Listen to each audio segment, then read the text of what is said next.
Wakati vita vya Marekani Israeli dhidi ya Irani vikizidi kushika kasi, upande mwingine makubaliano ya kusitisha mapigano kati ya Israeli na Lebanon yameongezwa kwa wiki 3 mfululizo mara baada ya kuonekana zile siku ambazo walikuwa wamepeana hapo awali kuonekana kwamba siku nazo zinazidi kuyoyoma. Rais wa Marekani Donald Trump amesema kuwa makubaliano ya kusitisha mapigano kati ya Israeli na Lebanon yamesogezwa mbele kwa muda wa wiki 3, lakini akasisitiza kuwa hata kimbilia kufikia makubaliano yoyote na taifa la Iran.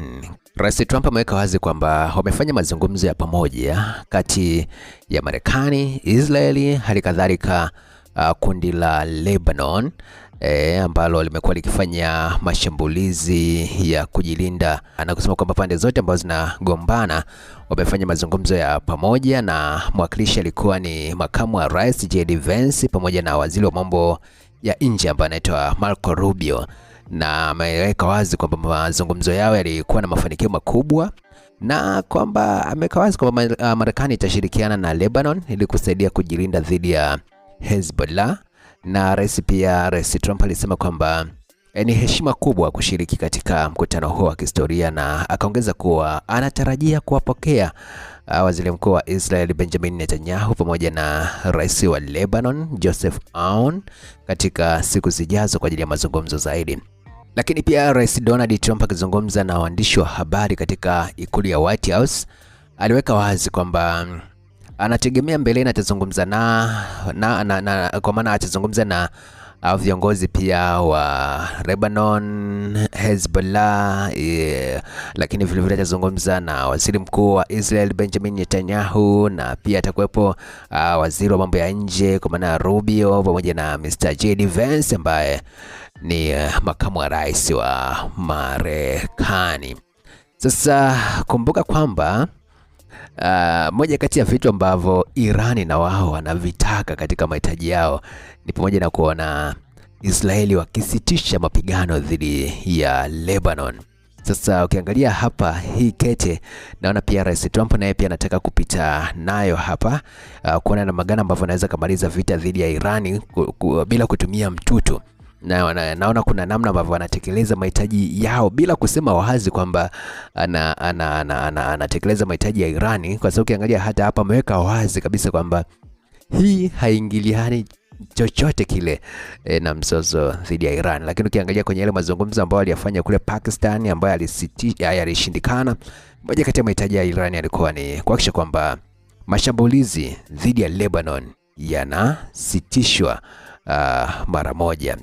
Lakini katika upande mwingine ni kwamba huo muda wa kusitisha mapigano kati ya Israeli na Lebanon bado haujaathiri chochote chanya kwenye ongezeko la bei ya mafuta au kushuka kwa bei ya mafuta, kwa sababu mpaka hivi sasa ripoti iliyopo ni kwamba bei ya mafuta ilipanda barani Asia licha ya kutangazwa kwa kuongezwa kwa muda wa kusitisha mapigano kati ya Israeli na Lebanon, na kiwango cha kimataifa cha mafuta ghafi kimeongezeka kwa 0.7% hadi dola 105.80 na euro 78.60 kwa pipa, huku mafuta kwa upande wa Marekani yakipanda kwa 0.6% hadi dola 96.50 kwa pipa moja la mafuta. Na hata hivyo mapigano kati ya Israeli na Lebanon yanatishia pia kudhoofisha usitishaji huo dhaifu wa mapigano ambao unahusisha Marekani na Irani baada ya Tehran kusema kwamba masharti na vigezo ambavyo walikuwa wameviweka awali vilikiukwa. Lakini pia bei ya mafuta imekuwa ikipanda tangu Rais Trump alipokuwa ametangaza kwamba Marekani itasitisha mashambulizi dhidi ya Irani, na pale kwamba itafika sehemu atakubaliana kwa pamoja. Wengi walitegemea huenda labda tamko hilo linaweza likasababisha bei ya mafuta, yani kwa maana ya mwongozo huo wa kusitisha mapigano kwa unaweza kusababisha bei ya mafuta kushuka duniani, lakini bado imekuwa ni kizungumkuti. Lakini vile vile wakati huo usafirishaji katika mlango bahari wa Hormuz bado unasuasua kwa kiasi kikubwa, hali ambayo inavuruga usafirishaji wa mafuta duniani. Inawezekana pia wengine wakawa wanajiuliza sasa upande wa Israeli wao wanasemaje kuhusiana na kusitisha vita kwa wiki 3 mfululizo kati ya Lebanon pamoja na Israel. Upande wao Israel wanaamini kwamba usitishaji wa mapigano na Lebanon si wa uhakika kwa 100%, kwa sababu ukiangalia balozi wa Israel katika Umoja wa Mataifa yeye anasema kwamba hana uhakika kuhusu hatua ya kusogezwa mbele kwa usitishaji mapigano kama itakomesha mzozo kati ya Israel na kundi la Hezbollah ambalo linaungwa mkono na Irani nchini Lebanon. Serikali ya Lebanon haidhibiti Hezbollah. Huyu ni Dan Danon ambaye ndio balozi wa Israel alikuwa anasema hivyo katika mahojiano ambayo alifanya na shirika la CNN, kwa maana shirika la habari. Alisema kwamba Hezbollah inatumwa makombola kujaribu kuhujumu usitishaji mapigano na Israeli, lakini vile kama amesema kwamba Israeli inapaswa kulipiza kisasi kila wakati ambapo wanakuwa wameona tishio na wanachukua hatua. Maoni yake yanakuja baada ya mabalozi wa Israeli na Lebanon nchini Marekani kukutana katika ikulu ya White House, ambapo Rais Trump alitangaza kuongeza wiki 3 za usitishaji wa mapigano baada ya siku 10 zile ambazo zilikuwa zimewekwa hapo awali. Na Israel wao wanasema kwamba hakuna uhakika 100% na wanatumaini kwamba wataliona jeshi la Lebanon kwamba linaweza likatekeleza usitishaji huo wa mapigano, kwa sababu kuna muda wamekuwa wakikubaliana, lakini bado unakuta upande mwingine unatoka na kwenda kushambulia.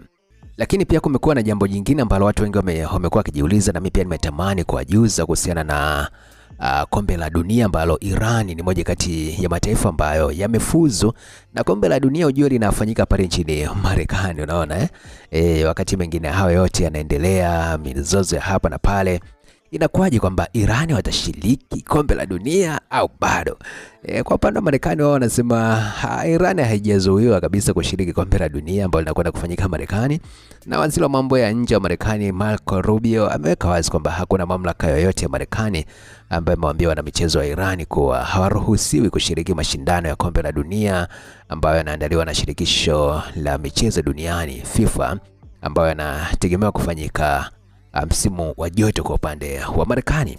Ameweka wazi kwamba hakuna mamlaka yoyote yale ambayo yamesema kwamba Iran isishiriki, licha kwamba kumekuwa na uvumi kuwa Iran huenda isishiriki na kwamba Italia inaweza kuchukua nafasi yao, lakini Rubio ameweka wazi kuwa ikiwa Iran haitashiriki, huo utakuwa ni uamuzi wao wenyewe.